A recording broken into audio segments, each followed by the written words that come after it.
Love is a disturbing ass thing.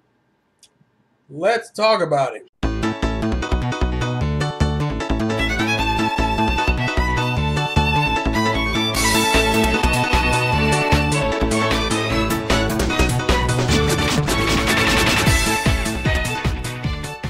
Yo, what's up, guys? It's Terrell here. Same Game Freak.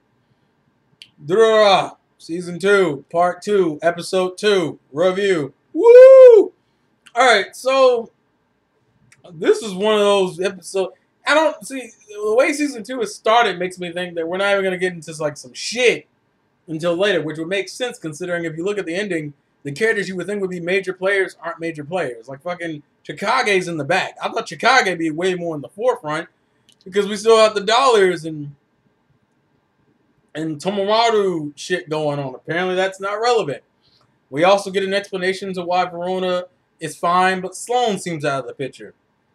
Apparently, we kind of already knew that they were working for Izaya, but apparently, according to Mika, who knows way too fucking much. Well, that's just how deep her love for Seiji goes. My God, Salty. I love how Salty's head causes so many subplot problems. It's fucking insane.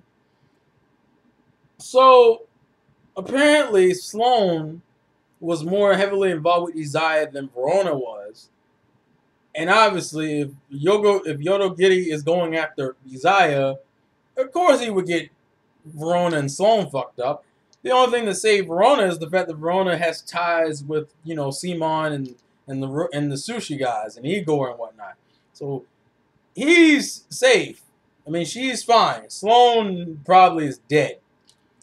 So we got the Yodo Giri situation, but the episode didn't even focus on that. The episode is mainly about Seiji, because fuck Seiji.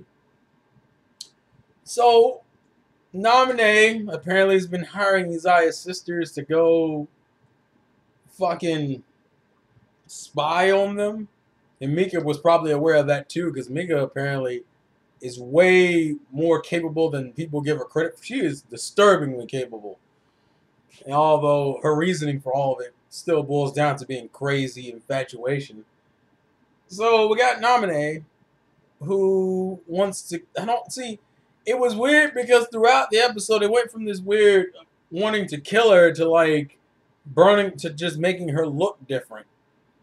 And then Seiji, even though I don't think he'll admit it, it's kind of obvious he's kind of gotten used to Mika in general. He keeps saying he's obsessed with the head. It's not even really what the case is. He's upset, and I actually what I want to happen is that the Celtic to get her head back, Seiji see her get her head back, trying to make a move on Celtic, and Shimmer just knocks him the fuck out. I would die. I would die laughing at that shit at those events played out like that. I would die. I would roll over on the ground laughing. That shit is hilarious. But yeah. So she wants to burn Mika's face off because Mika's gotten too close. I'm actually surprised. Well, I think he was going to call her Mika anyway. I don't remember from first season if he called her Mika consistently. But you can tell they become a lot more familiar with each other and a lot more relationship-oriented versus what they were before, which is this weird... You just have it... And I just dropped my M&M Minis. Son of a bitch. Moving on. Fuck. Their relationship has become a lot more traditional. Like, Mika gets jealous when Seiji looks at other girls. Seiji actually gives a shit about Mika's opinion on anything.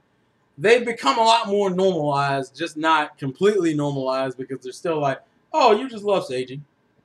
It's like, and Seiji, I don't know if I would describe him as innocent or just not giving a fuck. Because Seiji obviously knows now a lot more. And that line at the end where he's like, well, what would you have done if you had found Silty's head first? She goes, I would have ate it because you're in love with the head. So if I ate the head, you would have been in love with me. He goes, I'm pretty sure that wouldn't have happened. It's like, but I would have. And she goes, well, what if you had to kill me to get to the head? And his response, I was just like, so their relationship is still fucked up and broken. It's just not as fucked up and broken as it was when we were introduced to it in season 1. Namine is the disturbed character, even though her incest thing doesn't make any sense, especially when Seiji goes, oh, I didn't kiss her.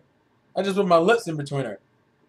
Because for some reason, I don't understand this. How are you perceptive of other things, but you're not perceptive that your sister has an incestuous crush on you? And the only reason why I think she doesn't pursue it, I don't know why she doesn't pursue it. I think it's just because she knows that he wouldn't go for it. Also because she knows he's obsessed with the head. So for her to go for it means nothing. I love how no one seems to give a shit. I love how the running gag of no one giving a shit that he dies in the hospital is terrible. I like how the only character who gave a shit enough was the character who no one fucking remembered. But like, nobody of importance gave a shit about Isaiah being in the hospital. Which really makes me wonder where his purpose is and all. But if anything, it allowed him to reaffirm how fucking crazy it is.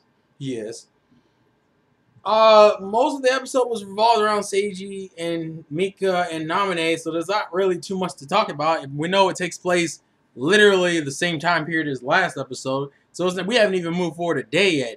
And then the next episode is about Akibayashi, so I feel like the first half of the season is going to be a lot of fleshing out these side characters, which would make sense because I still don't understand the whole him and Arm. Well, I kind of understand why him and Army are on good terms, and it's probably because she's the one who kind of, I guess, I wouldn't say found Akane, but like she was associated with Henri when they ran into each other.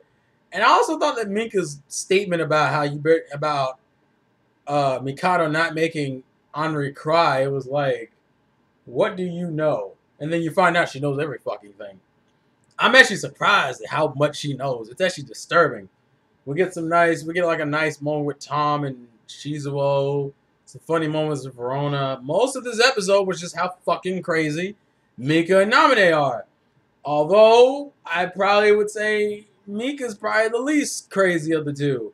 It's not saying much because they're both fucking insane, but at least Mika, for the most part, I don't feel like Mika won't go out of her way to kill anyone, and she doesn't have a problem with whatever whatever Mikado and Henri and Kita do, as long as it doesn't involve Seiji. They both have a Seiji bias, I guess. The funny thing, neither of them are really yandere. They feel like they should be yandere, but they're not yandere. I don't know how to describe that relationship. I swear that's like my least favorite part of the fucking series. Because that entire relationship there's nothing I like about that relationship. Mika's probably the best part of that fucking relationship. And she's batshit insane. It's fucking... it's kind of hard. It's not really too much to talk or discuss about because the episode literally is just about how fucking crazy everyone in that little circle is. By the way, Isaiah's sisters get around. We know they're involved with fucking Akabayashi. They're involved with the blue squares, which ironically means there's someone involved with the dollars to an extent now. They're involved in every fucking thing. And they're involved with Shizuo because they have an obsession with his younger brother, who's obviously in the Ruri. But I hope that... I'm assuming that's going to get fleshed out later on this season too. But Jesus Christ, man. So much shit is going on. And I'm surprised we haven't gotten anything crazy yet. Because I thought season 2 would have started off way worse than what it has. There's been a lot of fleshing out, if anything. But yeah, it's not really too much to talk about. Most of it was, as I said, actually I'm going to stop repeating myself. Also, I want to pick up the M&M minis that fell on the floor. So I'm going to do that. Next week will be interesting just to get a backstory on a character who was introduced but really hasn't been fleshed out at all. So that'll be fun. Fuck the Seiji circle. Fuck this. The Seiji circle can go eat a dick. The only funny thing about that whole circle will be if, as I said, Salty gets her head, puts it back on, Seiji tries to get with her, and Shinra knocks him the fuck out. I would laugh. That would be like a meme. That scene, if the scene's animated well, I would make that my fucking screensaver for like the next 6 months. I don't even hate Seiji. I think the idea of it is hilarious. Best part of this episode, though, was Mika sitting there divulging a whole bunch of information you didn't think she'd know about. That was like a what the fuck. You sat there and you're like, whoa, how do you know? Oh, whoa. And she knows way too goddamn much. Please leave your thoughts and comments in the comment section below. Tell me, what does love mean to you? And a fun little comment war we can do. Who do you think loves Seiji more? Mika or Namine, which is his older sister? Anyways, life's a game. Let it win. I gotta get my minis off the floor. And I'll catch you guys later. Peace out.